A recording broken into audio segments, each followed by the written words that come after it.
بسم اللہ الرحمن الرحیم۔ السلام علیکم۔ Tariq Javed Khokhar advocate law for you channel کے ساتھ چینل کو سبسکرائب کر لیں، لائک شیئر کومنٹس بھی کریں اور اپنی رائے کا اظہار بھی کریں۔ ابھی بات کرتے ہیں جی سپریم کورٹ کے اندر اہم عدالتی جو کارروائیاں ہیں اور پی ٹی آئی کے کیسز اور جو آئینی جو سپریم کورٹ ہے اس کے اندر کیا چل رہا ہے اس کے اوپر بات کریں گے۔ پھر اس کے بعد بات کریں گے اسلام آباد ہائی کورٹ کے حوالے سے، وہاں بڑی اہم ڈیولپمنٹ اور اہم تعیناتیاں ہونے جا رہی ہیں، اس کی بات کریں گے۔ اور پھر اس کے بعد بات کریں گے ہم پی ٹی آئی کے حوالے سے کچھ اہم ڈیولپمنٹس ہو رہی ہیں ان کی۔ لیکن سب سے پہلے ایک بڑی تشویشناک خبر کے اوپر بات کر لیتے ہیں کہ علیمہ خان نے کچھ ایسے خدشات کا اظہار کیا ہے کہ جو کہ قوم کے لیے اور پی ٹی آئی لورز اور عمران خان کے حوالے سے بڑی شاکنگ ہو سکتی ہیں، اور یہ اب نہیں پتہ کہ اس میں کس حد تک صداقت ہے، کیونکہ میں اس کو جھٹلایا اس لیے نہیں جا سکتا کہ یہ ان کی بہن علیمہ خان نے بات کی ہے، اس لیے وہ جو بات بھی کرتی ہیں وہ بڑی اتھینٹک ہوتی ہے اور وہ انفارمیٹو ہوتی ہے، کیونکہ وہ عمران خان سے ملاقات کر کے آتی ہیں، تو ان کی زندگی کے حوالے سے اور ان کو جو جیل میں جس حالات میں رکھا ہوا ہے ان کے حوالے سے انہوں نے بڑے کنسرنز کا اظہار کیا ہے۔ یہ بات بڑی جو ہے وہ سسٹم کے لیے یہ نقصان دہ ہو سکتی ہے اگر ان کی لائف کو کچھ خطرہ ہوا، یا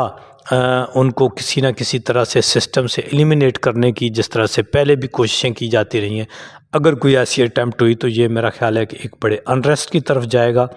اور تمام سٹیک ہولڈرز جو ہیں ان کو جو ہے اس کے اوپر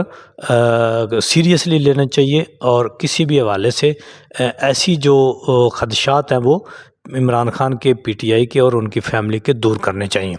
دوسری طرف پی ٹی آئی نے جو بہار کی عادت ہے پی ٹی آئی کی، اس کے اوپر بھی عمران خان صاحب کی طرف سے کچھ خدشات، اور ان کے اوپر بھی کچھ پی ٹی آئی کے لوگوں، کچھ میڈیا کے لوگ جو پی ٹی آئی کو کور کرتے ہیں ان کی طرف سے کمپرومائز ہونے کے الزامات آئے ہیں۔ اب یہ دیکھنا ہوگا کہ ان کی یہ ایک سٹریٹجی ہے یا یہ واقعی ہی کچھ لوگ جو ہیں وہ کمپرومائز ہیں۔ اس طرح سے اسمبلی میں بھی اور سینٹ میں بھی شبلی فراز نے اور کچھ لوگوں نے جو ہے مذاکرات کی بات کی ہے، ہاتھ بڑھایا ہے۔ غیر سنجیدہ لوگ ہیں جو دوسرے حکومتی حلقوں میں یا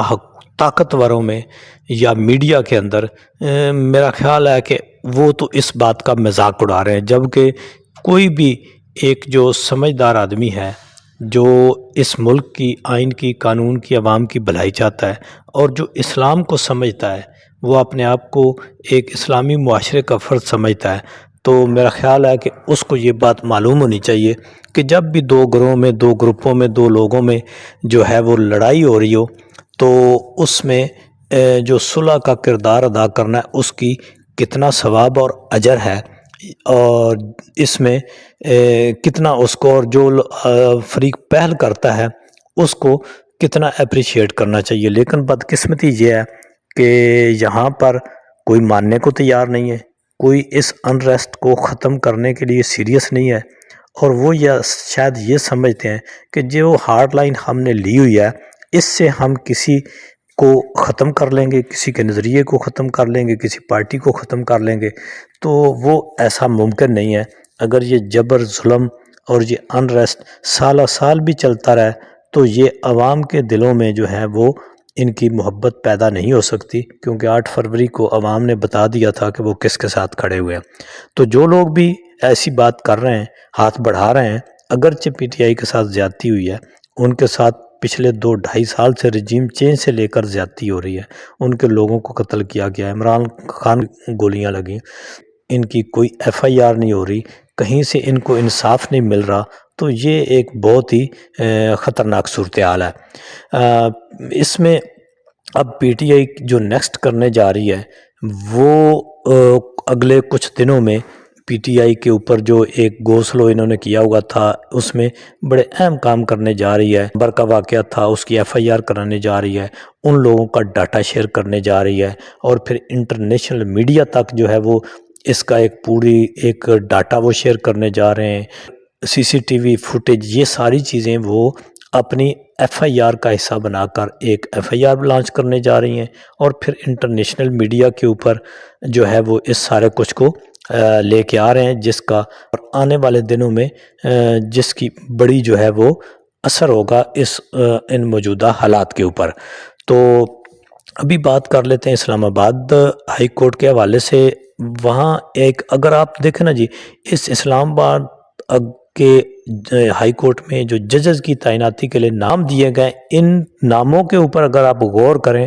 تو یہاں سے آپ کسی بھی پارٹی جو پارٹیز ہیں ان کی آپ کو وی این کا پتہ چل جائے گا، ان کی نیت کا پتہ چل جائے گا۔ دیکھیں جی، جو پیپلز پارٹی کی طرف سے نامزدگی کی گئی ہے وہ کچھ ریزنیبل ہے، وہ ٹھیک ہے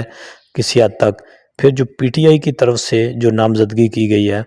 بہت ہی پروفیشنل لائرز کی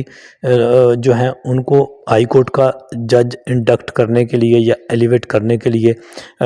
پروفیشنل آدمی کا نام دیا گیا ہے، جس کے اوپر کسی کو ان کی پروفیشنل ہونے پہ کوئی اعتراض نہیں کر سکتا کہ جی اسلام آباد ہائی کورٹ کے چیف جسٹس ان کی طرف سے جن لوگوں کو نامزد کیا گیا ہے اور جو نون لیگ کی طرف سے نامزد کیا گیا ہے، اس سے آپ اندازہ لگا سکتے ہیں کہ جج ہمایوں دلاور اس کی کریڈیبلٹی کیا ہے،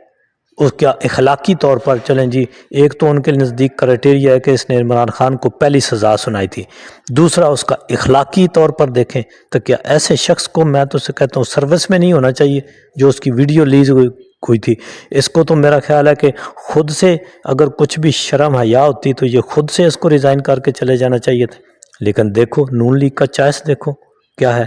اور پھر اس کے بعد اعظم خان جج، شاہ رخ ارجمند، یہ سارے وہ لوگ ہیں، یہ سارے وہ کردار ہیں جنہوں نے کسی نہ کسی طرح سے عمران خان کے کیسز سنے ہیں، عمران خان کے کیسز کو انہوں نے نپٹایا ہے یا اس کو سزائیں دی ہیں۔ تو یہ ان کی نیت ہے۔ جب نیتیں ٹھیک نہیں ہیں، اور یہ ایسے لوگوں کو ہمیشہ کہتے تھے، عمران خان کہتا تھا کہ یہ امپائر کو ساتھ ملا کے کھیلتے ہیں، اور اعتزاز احسن کہتے تھے کہ یہ جب نواز شریف یعنی آل شریف جب یہ اقتدار میں ہوتے ہیں تو یہ گریبان پکڑتے ہیں، یہ قانون کی گرفت میں آتے ہیں تو پھر یہ پاؤں پکڑتے ہیں۔ تو یہ ان کی حالت ہے۔ میرا خیال ہے کہ عوام کے اندر تو ان کی جڑیں بالکل نہیں ہیں۔ جسٹس منصور علی شاہ صاحب نے جو ریلیف دیا ہے پی ٹی آئی کو، جو ایک کوئٹہ سے یعنی بلوچستان سے ایم این اے تھے پی ٹی آئی کے، بلکہ وہ آزاد جیتے تھے، وہ پی ٹی آئی کے تھے ایکچولی، لیکن پھر ان کو آزاد انڈیپینڈنٹ کے طور پر جو ہے وہ الیکشن میں جانا پڑا، وہ جیت گئے۔ کروڑوں کی ان کی پراپرٹیاں گرا کر، ان کو ہراساں کر کے، تشدد کر کے ان سے نون لیگ کا ایفیڈیوٹ ایک جیلی قسم کا بنوا لیا گیا، لیکن وہ بیٹھتے پھر بھی اپوزیشن بینچز پہ رہے۔ الیکشن کمیشن نے جو ہے ایفیڈیوٹ اس کی بنیاد پر اس کو نون لیگ کا ڈکلیئر کر دیا۔ اب جو سینئر پیونی جج ہیں جسٹس منصور علی شاہ صاحب، انہوں نے پی ٹی آئی اور ان کے حق میں فیصلہ دیا، الیکشن کمیشن کے فیصلے کو انہوں نے اڑا کر رکھ دیا، ایز این انڈیپینڈنٹ کینڈیڈیٹ جو ہے وہ بحال کر دی ان کی رکنیت۔ تو ظاہر ہے الٹیمیٹلی وہ پی ٹی آئی کے ہی کاؤنٹ ہوں گے۔ تو اس طرح سے یہ ایک بڑا دبنگ فیصلہ ہے جسٹس منصور شاہ کا، اور انہوں نے اس میں الیکشن کمیشن جس کو چیف جسٹس قاضی نے اور نظام دین نے جس کو جو ہے وہ شجر ممنوعہ بنایا ہوا تھا، اس کو کسی حد تک روک لگائی ہے، ان کے فیصلے کو کالعدم قرار دے دیا ہے، بدنیتی پر مبنی قرار دے دیا ہے۔ اور اس کے اوپر میں پہلے بھی ایک ویڈیو میں بات کر چکا ہوں، مزید آپ وہاں سے بھی جی اس کی ڈیٹیل دیکھ لیتے ہیں۔ پھر سپریم کورٹ کی طرف آتے ہیں۔ نئی سپریم کورٹ ہے جس کے یہ چیف جسٹس یا آفریدی صاحب بینیفیشری ہیں اس 26ویں آئینی ترمیم کا، کہ تو اس میں آئینی بینچ کی میں 26ویں آئینی ترمیم کے اوپر تو مجھے نہیں لگتا کہ کوئی بھی پیش رفت ہو سکے، لیکن یہ جو سربراہ ہیں اس کے امین الدین صاحب، یہ ایک گزشتہ جو بڑے 2 دن سے ایک اہم ترین کیس کی سماعت ہو رہی ہے جس کے اوپر انہوں نے چپ سادھی ہوئی ہے، تو الٹیمیٹلی اس سے اندازہ بھی لگایا جا سکتا ہے کہ وہ کیا فیصلہ کرنے جا رہے ہیں۔ لیکن دوسرے ججز نے بڑے تندرست سوالات کیے ہیں آرمی کورٹس کے اوپر، اور سویلین کے آرمی ٹرائل کے اوپر جو بات ہو رہی ہے یہ بہت ہی اہم ہے۔ اس کے اوپر دیکھیں اب تک کے ریمارکس کو اگر دیکھا جائے، سوائے جو امین الدین صاحب ہیں جنہوں نے خاموشی اختیار کی ہوئی ہے، باقی جو ججز ہیں جسٹس صاحبان ہیں ان میں سے اکثریت کے سوالات کو اگر دیکھا جائے، ان کے ریمارکس کو اگر دیکھا جائے، تو اس سے لگتا ہے کہ جو ہے سویلینز کے آرمی کورٹس میں ٹرائل کو جو لیجیٹمیشن گورنمنٹ چاہ رہی ہے وہ شاید نہیں ملے گی، لیکن پھر بھی ہم حتمی طور پر نہیں کہہ سکتے، ریمارکس کے اوپر نہیں جا سکتے۔ لیکن انہوں نے بڑے اہم سوالات اٹھائے ہیں، جس میں حکومتی وکیل کے پاس میرا خیال ہے کہ ان کا کوئی جواب نہیں ہے کہ کیوں کر جو ہے وہ سویلینز کا آرمی کورٹس میں ٹرائل ہونا چاہیے، جبکہ بینچ کی طرف سے یہ بھی سوالات ہے کہ اگر کوئی کسی آرمی پرسنل کو اگر قتل کر دیتا ہے تو کیا اس ٹرائل وہ آرمی کورٹ میں چلے گا؟ میرا خیال ہے کہ اکثریتی جو ممبران ہیں ان کے اگر سوالات کو دیکھا جائے، ان کے ریمارکس کو دیکھا جائے، تو میرا خیال ہے کہ ان کا مائنڈ اسی طرف جا رہا ہے کہ سویلینز جو ہیں، حالانکہ جو سرکاری وکیل ہیں انہوں نے گڑبڑ کرنے کی کوشش کی ہے کہ وہ ایسے سویلین جو آرمی انسٹالیشنز کے اندر کام کرتے ہیں کسی کمپنی کی شکل میں، ان کے اوپر تو لاگو ہو سکتا ہے، لیکن جس کا کسی بھی محکمے کے ساتھ تعلق نہیں ہے، بالکل سویلین ہے، انہوں نے کہا کہ جی محکمہ زراعت کا بندہ ہو تو اس کا بھی آپ ٹرائل ادھر کریں گے۔ تو یہ ان کے بڑے درست سوالات تھے، لیکن بینچ کے اندر سے ہی ایک دو ممبران ہیں جو ہے جن کا یہ مائنڈ جاتا ہے کہ جی بالکل اس طرح سے کھلی چھٹی نہیں دی جا سکتی۔ تو دیکھتے ہیں اس کے اوپر جو ہے وہ کیا کارروائی ہوتی ہے۔ اب تک کے لیے اتنا ہی۔